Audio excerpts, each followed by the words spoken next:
better.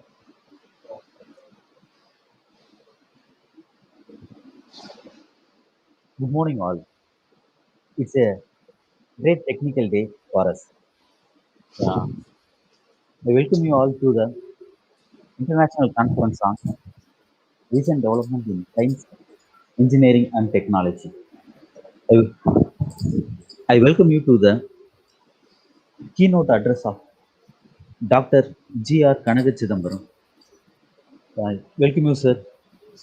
Yeah, thank you. Yeah. Uh, I welcome all the participants, uh, research fellow peoples, academicians, scholars from various places. Welcome you all.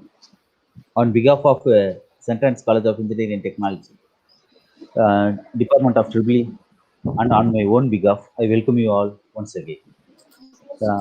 Let me introduce our keynote speaker, Dr. Jia Kanagachidambaresan. Uh, she's an he's a well uh, technical person. Uh, with a short note, I like to uh, tell all the research activities, project activities, his presentations, his research works in a very shorter manner. Uh, oh, Sir's research area is body sensors networking. He completed his research work in Anna University in the field of information and communication engineering. Right now, our professor is doing ongoing funded projects from ISRO and DBT around an worth of 1 crores together.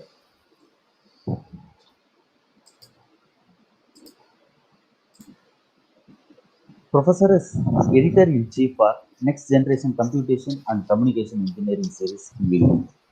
And he is edited more than 5 books in EAI series as well as CE series. He authored books in Springer series also. He is authored in special issues also in Scopus Indexed series called Smart Grid and IoT Challenges in Electronic Journal, as well as Springer Index in Smart Development through Internet of Things in Wireless Network. He also holds 5 patents and copyrights for 6, including Python-based agriculture monitoring systems, smart water management systems, residential lifetime estimations, and so on. He also has an patents published mainly on Internet of Things and the Internet of Things devices also. Um, Recently, he has published many publications in national, international conferences and journals.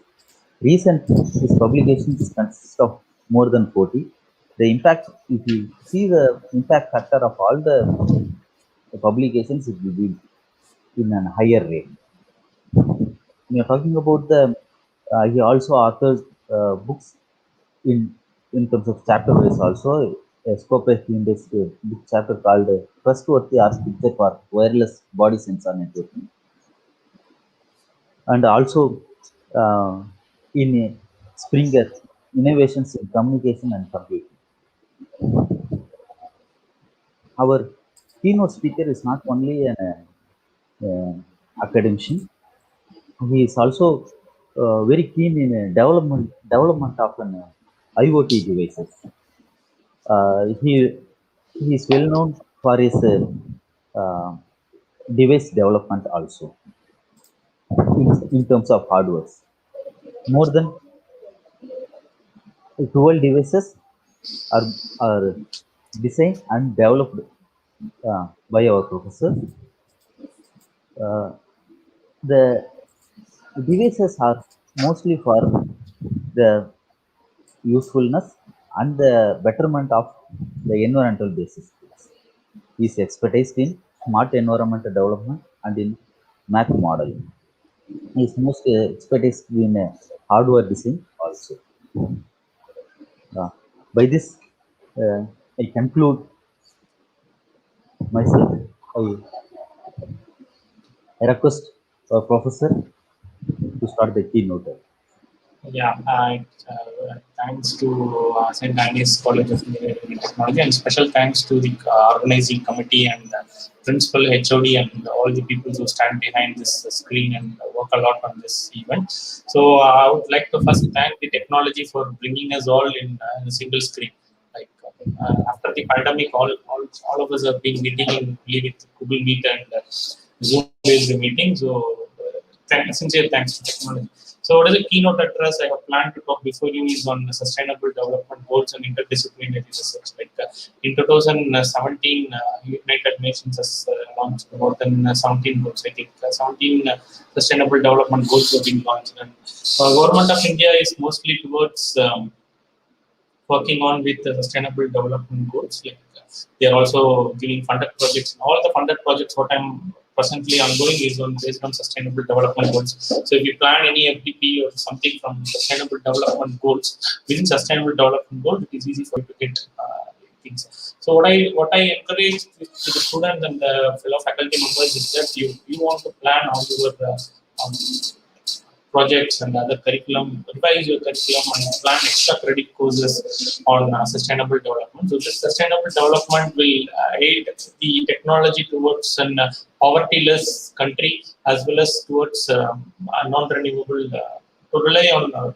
renewable resources and to do a lot of things. So how this is going to happen is with the help of technology. So not only single technology, like not only electrical people or not only the computer science people, or not only mechanical people is going to make this happen. So all things is going to happen with the cumulative cooperative methodology, cooperative working of interdisciplinary research. Like I did my bachelor's in electrical engineering. So some of my classmates are working there. Masters in computer science and engineering, and PhD in information and communication. So this sort of cross-disciplinary stuff has made me to gain more knowledge in various disciplines, and I have also got funded project in majorly on cross-disciplinary thing, so only on sustainable development. So life underwater and life above land. So this is the theme what I'm working on. So my advice or my thing is to encourage students as well as faculty members to do interdisciplinary projects for sustainable development. Like it doesn't mean that all the projects what is happening in your institute should only be cooperative stuff between a single department.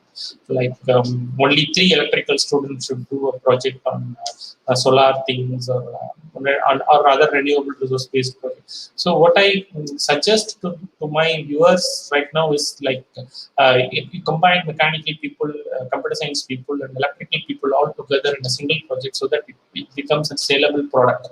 Okay. So presently, we are lacking with more entrepreneurs in India, as well as especially from academic side. Like nobody becomes an entrepreneur from engineering. The ultimate aim of joining the engineering program is to get placed in some sort of software company or some people. Only very few people gets placed in core-based companies. Whereas government of India, people are keenly looking for entrepreneurs. So when these entrepreneurs will get developed is when you train the students or the faculty members in a cross-disciplinary approach. Like a product will not come only from a computer science guy or electrical guy.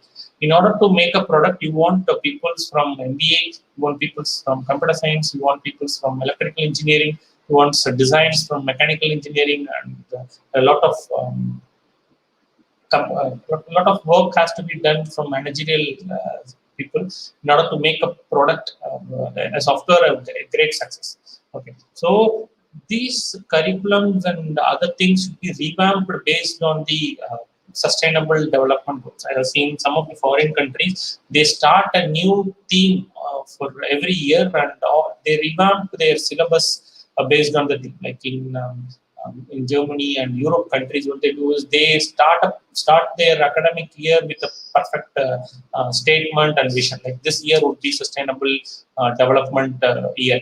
Like next year would be pollution free year. So all their curriculums will be revamped based on the goal that they fix. If it is a pollution free year, they set the syllabus to reduce the pollution in their country. Say, for example, if they set the syllabus for clean water, they revamp the syllabus how to create clean waters with the existing technology. Like all departments, either mechanical, all people will concentrate on the particular theme, and they all work together so that something good comes out when that corresponding year completes. But however, in your university, that would not be possible because of, since you rely on someone else. But I suggest you to make some theme for every year. This year to be a sustainable development year. So you give all the projects for your students, and theme of the conference and whatever the thing that you organize should come under this umbrella. Like this year should be a sustainable development year, so something. So this is what people are really looking of, and thanks to more technologies like Internet of Things, edge computing, and other things. So when I was doing my bachelor's, I was studying OOPS concept, like object-oriented programming concepts in electrical engineering. So I was wondering why OOPS was being given to an electrical engineer, and I didn't do it well. So later on, when I started my career as a computer science guy, I started learning more on OOPS concepts. So now, after 5 years, there would not be any OOPS concepts. Like after 5 to 10 years, there would not be any programming concepts or OOPS concepts. Like right now, people will be reading Python, people will be reading Java, people will be reading computer science, MATLAB programming, and PCADs and other CAD-based softwares, etc., etc. So technology, presently the architecture is like robots do programming. If you just put some images, the robot gets the image and starts making the programming. That's what I see right now. And nowadays, many drag and drop based programmings for embedded, for power systems, for PCB designs, and for PLC boards. Everything has come in a drag and drop based fashion, so that you don't rely anything on syntax based stuff. Okay, so this is what happening. So we, as an technologist, we should be ready to what is it? We should be ready to accept this major change, and we should get more potential. Like we should upgrade ourselves with new programming tactics and new modeling tactics in order to face the future. So the thing is, presently, I have seen a lot of people. Recently, I attended some of the conferences in other countries. The thing is, people are relying on renewable energy resources like solar and other things. And people with the vision, they stated that in 2030, in their country, all the power devices, or all the devices will be powered only with the solar. So that's their vision. So I was thinking, like after the age of some solar panels are only some 25 to 30 years, and after 30 years, if you are totally converting to the solar panel based thing, after 30 years, the huge amount of solar panel e-waste will be there. Like, age of a solar panel will be some 25 years to 30 years. After 30 years, solar panel is not as easy as you think to reuse, recycle, or reuse. It becomes a very, very big major e-waste. So their country, making a vision on this, they have started research on converting solar panels to useful byproducts. Like after 20 years, what would be the solar panel thing, and how to convert that to an added value product. Like the technology, what they are about to go, they are thinking in from end to end fashion. Like now we are having a crisis, and soon after 20 years this will go off. So what we will do after 20 years, that's what their vision is. They are having a very long vision. So as a technologist, we should also have a very, very long vision, like some 20 to 30 years later, what would be the future, and what we are going to do this is what we want to plan, and we want to teach our students like the future would be like this, and we want to be ready for the future. Like we are not going to face something after 30 years or 40 years. We might be retired or we might not be here, but our students will be present in this society to face those things. And my vision is to make our students or fellow faculty members to face such things through our knowledge, and make them ready for in these aspects. So this is what I want to tell you all people. And recently, I gone through some of the research papers. Like people are also working on chemical-based solar cells, like not with monocrystalline and other based solar cells. So people in foreign countries are working with dye-sensitized solar cell. We call it as DSSC. So if you just Google it, you can see transparent solar cells and other things, which gives more efficiency. So alternative solutions are also being thought or also being addressed in many of the people, or many of the researchers. So we are also having a good knowledge, and with the students is the main power to our country. So many in my lab, most of the students are doing good programming, good idea design better than me or any other fellow. So they are young minds. You can tune the young minds, and their thinking capability will be far ahead from you, far ahead from us. Like as a professor, we will be thinking of some of the older techniques or something, but these people just spending more time on YouTube and Facebook. They see a lot of innovative videos, and in Facebook they are seeing a lot of groups. They have joined many groups. Like my students are joined in Python groups and embedded groups, IoT groups, and smart grid groups. They just follow the other people's videos, and they are trying to integrate many videos and come up with a good project. So most of the people in this pandemic situation are just spending more time on mobile phones, and it's our duty to make them teach them how to use the phone. Like you can advise them to join many such innovative groups in Facebook, so that they spend more valuable time on Facebook with these groups. And you just insist them, like you people, fellow faculty members, just insist them to answer the queries just been raised in the group.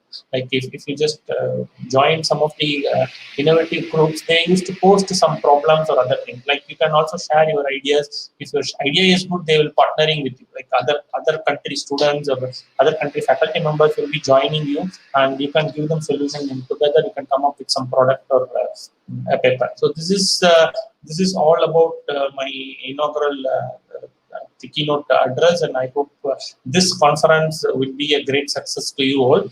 And I would like to thank the head of the department, as well as the principal sir and other fellow members, for giving me such opportunity to just meet you all people in this online environment. So thank you, all the very best for the participants, and as well as the other people who has done this. It's a great work, and thank you once again.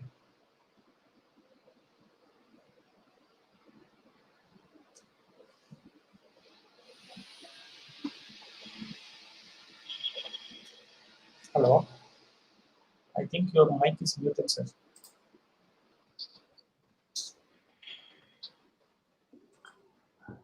Thank you, Professor. Yeah, Thank you. You given another view about the interdisciplinary activities, and the great thing about that, we are talking about solar energy and so on, but how we are going to manage the solar waste, that's very nice. Thank you, Professor. Thank you. In future, we need more inputs from you. Yeah, sure. I'll be happy to meet your student and give them some good talks, and I'm happy to collaborate with you all people in near future on book publications, paper publications, and other means. So thank you once again, and thank you, Sriraman sir, for arranging this meeting. Thank you, sir. Thank you, Professor. Yeah, thank you. Can I leave? No? Yeah, Professor. Can I leave? Can I leave, or should I stay here? Sir, you can leave, sir. Thank you. Dear participants, the Google Meet link is available in description. You can join the Google Meet link. From 11 o'clock, we'll have the presentation session. Thank you all.